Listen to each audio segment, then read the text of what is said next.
Alhamdulillahirabbil alamin. Alhamdulillahilladzi hadana lihada wa ma kunna linahtadiya laula an hadanallah.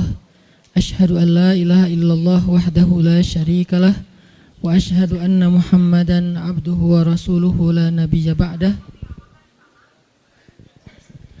Allahumma salli wa sallim wa barik ala sayyidina wa habibina wa azimina Muhammad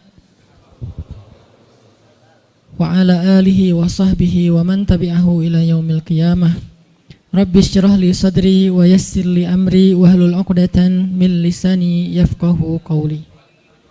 Qala Allah Ta'ala fil Qur'anil Karim, a'udzu billahi minasy syaithanir rajim. Bismillahirrahmanirrahim. Wa kullan naqussu 'alaika min anba'ir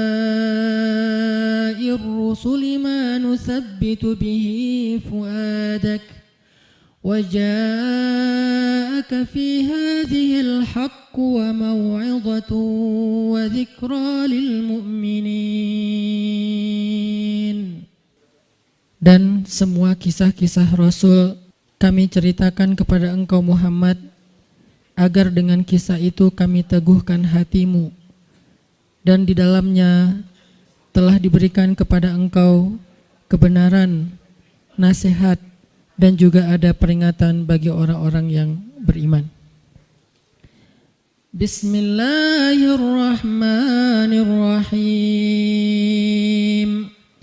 Nahnu naqussu 'alaika ahsanal qasasi bima awhayna ilaika hadzal Qur'an wa in kunta min qablihi laminal ghafilin. Kami menceritakan kepada engkau Muhammad kisah yang paling baik dengan mewahyukan Al-Qur'an ini kepadamu. Dan sesungguhnya sebelum itu engkau termasuk orang-orang yang tidak mengetahui. Shadaqallahul azim.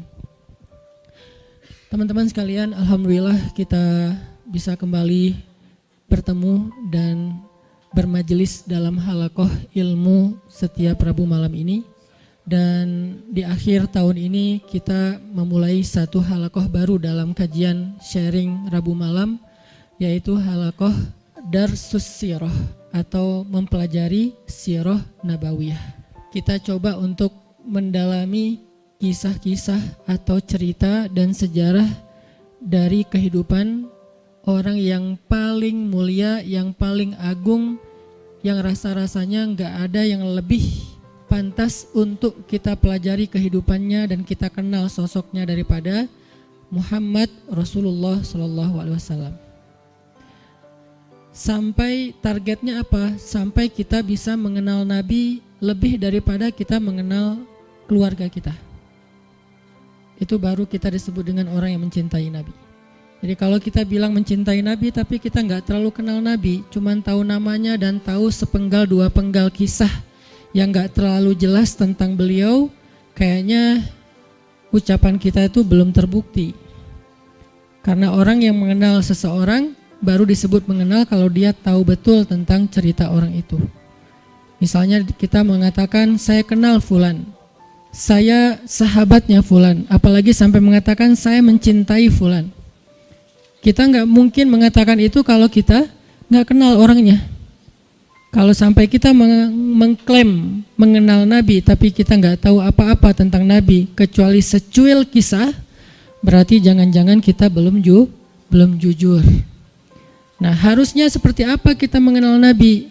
Kalau seandainya kita mau melihatnya dari angle yang benar, harusnya kita mengenal Nabi lebih daripada kita mengenal keluarga kita. Karena ketika Umar bin Khattab datang kepada Nabi dan mengatakan, "Ya Rasulullah, aku mencintaimu lebih daripada apapun selain diriku," maka Nabi mengatakan, "Belum cukup wahai Umar." Lalu Umar meralatnya mengatakan, "Aku mencintaimu lebih daripada diriku sendiri." Maka kata Nabi, "Al-an ya Umar, sekarang baru cukup wahai Umar." Salah satu pelajaran dalam adegan itu adalah harusnya kita mengenal Nabi bahkan lebih daripada diri kita sendiri. Kita mengenal Nabi lebih daripada keluarga kita. Seperti apa kita mengenal ibu kita, ayah kita, pasangan kita buat yang udah punya pasangan, atau anak-anak kita. Maka kita belajar mengenal Rasulullah SAW lebih daripada mereka semua. Seorang ibu tahu betul karakter anaknya. Seorang ayah tahu betul tentang kebutuhan anak-anaknya. Seorang suami atau istri tahu betul tentang sifat pasangannya. Anak tahu betul apa yang baik untuk orang tuanya, apa yang menyenangkan hati orang tuanya, dan seterusnya. Maka harusnya kita lebih tahu betul tentang Nabi daripada keluarga kita. Ini salah satu goalsnya, sampai kita bisa mengenal Nabi lebih daripada keluarga kita sendiri. Dan ini bukan hanya buat teman-teman di sini, tapi juga buat saya pribadi. Sambil saya menyampaikan, karena ini bukan dari saya hanya menerjemahkan bacaan dan wawasan yang saya dapatkan, baik ketika dulu masih belajar di Al-Azhar maupun sampai sekarang karena jadi murid itu seumur hidup terus belajar ke dalam bahasa yang mungkin mudah-mudahan bisa lebih mudah kita fahami tentang sirah Nabi. Sehingga kita sama-sama nanti satu saat makin lama makin kenal dengan Nabi, makin tahu tentang Nabi, sampai bukan hanya yang zahirnya. Karena seperti yang saya pernah sampaikan, sunnah Nabi itu ada 3. Hanya dari 3 ini mungkin 2 sering dibahas, tapi yang ketiganya jarang dibahas. Ada sunnah surah penampilan Nabi. Sebagian dari penampilan Nabi hukumnya wajib diikuti, sebagian yang lain hukumnya sunnah diikuti. Artinya penampilan Nabi itu banyak dibahas, tentang jenggotnya, tentang sorbannya, tentang jubahnya, tentang sendalnya, dan seterusnya. Kemudian yang kedua, sirah perbuatan Nabi. Kehidupan Nabi secara zahir, cara tidur Nabi, cara berdiri Nabi, cara jalan Nabi, sikap Nabi, marah Nabi, dan seterusnya. Sirah aktivitas Nabi, termasuk jihadnya Nabi, dakwahnya Nabi, kehidupan pribadi beliau, kehidupan keluarganya, kehidupan masjidnya, kehidupan tetangganya, kehidupan masyarakatnya, dan seterusnya. Sirah itu banyak dibahas, dan sekarang pun kita sedang membahas itu. Tapi ada satu hal yang jarang dibahas, sarirahnya Nabi. Jadi ada surah, ada sirah, ada sarirah, perasaan Nabi.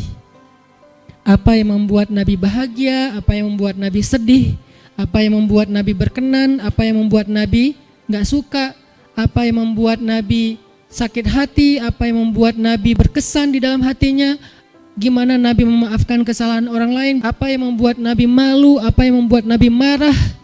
Semua itu masuk dalam kategori sarirah.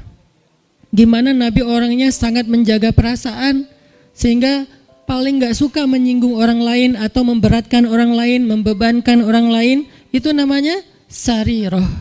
Kita sampai kalau bisa mengenal sarirahnya Nabi, bukan hanya surah dan sirah, tapi sampai sarirah. Karena kalau kita nggak belajar sarirah Nabi, kita hanya belajar kulitnya, yaitu yang tampak saja.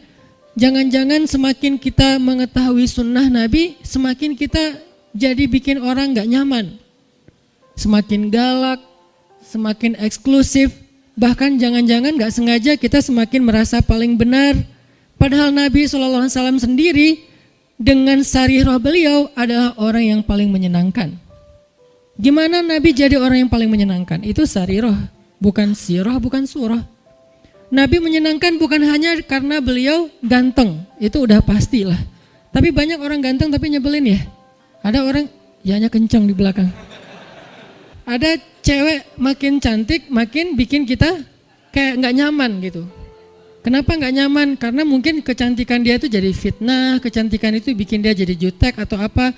Ada orang secara fisiknya hampir bisa dibilang sempurna, dia fisiknya keren, tapi karena sarirahnya, mentalnya, perasaannya itu gak humble sama orang lain, akhirnya kita juga gak nyaman bareng dia. Makanya ada orang memilih pasangan, walaupun yang tampak duluan itu fisik, tetapi kadang-kadang ada orang yang kayaknya pasangannya biasa banget, tapi dia kayak happy banget sama orang itu. Kenapa? Karena cocok secara karakter. Nah artinya mungkin kita wawasan tentang Nabi itu bagus, surahnya kita mencontohkan Nabi itu hampir sempurna, karena gak ada yang sesempurna Nabi pastinya. Cuman kok gak bisa bikin orang nyaman? Jangan-jangan kita tahu banget surah, belajar banyak sirah tapi hampir kurang aware tentang sarirahnya Nabi, perasaan Nabi. Ada hadis ketika Nabi menyampaikan hadis itu nyaman didengar. Ketika kita yang ngomongin hadis yang sama kok jadi bikin orang gak suka, jadi bikin orang sedih gitu. Jangan-jangan bukan teks hadisnya. Hadisnya sahih, bahkan mutawatir, Bukhari, Muslim. Tapi hadis yang sahih itu ketika Nabi yang menyampaikan, orang nyaman. Ketika kita yang menyampaikan, orang malah sedih. Berarti ada sarirah yang kelewat, yang miss, yang kita nggak mempackaging, membungkus teks tadi ketika kita menyampaikan kepada orang lain. Nah, kita pengen belajar kehidupan Nabi itu bukan hanya yang tampak, tetapi kita pengen mendalami dari sisi-sisi sarirahnya. Nanti yang akan teman-teman dengarkan dari kajian sirah ini mungkin hal-hal yang teman-teman udah pernah dengar dari yang lain. Karena kajian sirah itu banyak ustadz-ustadz yang menyampaikan. Apalagi kalau teman-teman ngerti bahasa Arab, buka di YouTube dicarinya pakai bahasa Arab, itu akan lebih dahsyat lagi. Cuman kenapa kok tetap perlu mendengar? Mungkin kalau pelajarannya sama, refresh, recharging iman. Kalau enggak, maka pasti ada angle yang berbeda. Objeknya sama, kejadiannya sama, peristiwanya sama, tapi ibrahnya berbeda. Kenapa ibrahnya berbeda? Karena interpretasi dan sudut pandang berbeda. Kok bisa kayak gitu? Karena semua tentang Nabi itu adalah mutiara. Dilihat dari mana aja bercahaya. Ada yang cahayanya dari sebelah sini. Wah, saya lihat dari sini ada ibrah, pelajaran penting, petunjuk hidup. Kata yang lain, dari sebelah sini juga ada petunjuk, banyak. Jadi nggak bisa kita hanya menyimpulkan kehidupan Nabi dari satu sudut pandang, saking sempurnanya kehidupan beliau. Nggak ada syubhatnya. Kalau ada yang nggak kita ngerti, bukan syubhat. Syubhat itu apa? Hal-hal yang meragukan, yang nggak penting, yang sia-sia itu nggak ada dalam kehidupan beliau. Dari sejak beliau dalam kandungan, bukan hanya dari sejak dapat wahyu, dari sejak dalam kandungan itu udah jadi ibrah, pelajaran yang luar biasa tentang sosok beliau. Makanya saya pikir udah waktunya kita untuk nambah menu dalam kajian Rabu malam kita yang udah berjalan lebih dari 5 tahun. Sebetulnya kajian Rabu malam ini udah berjalan lebih dari 10 tahun teman-teman. Karena sebelum ada Pemuda Hijrah, Rabu malam udah ada kajian saya di Masjid Al-Latif.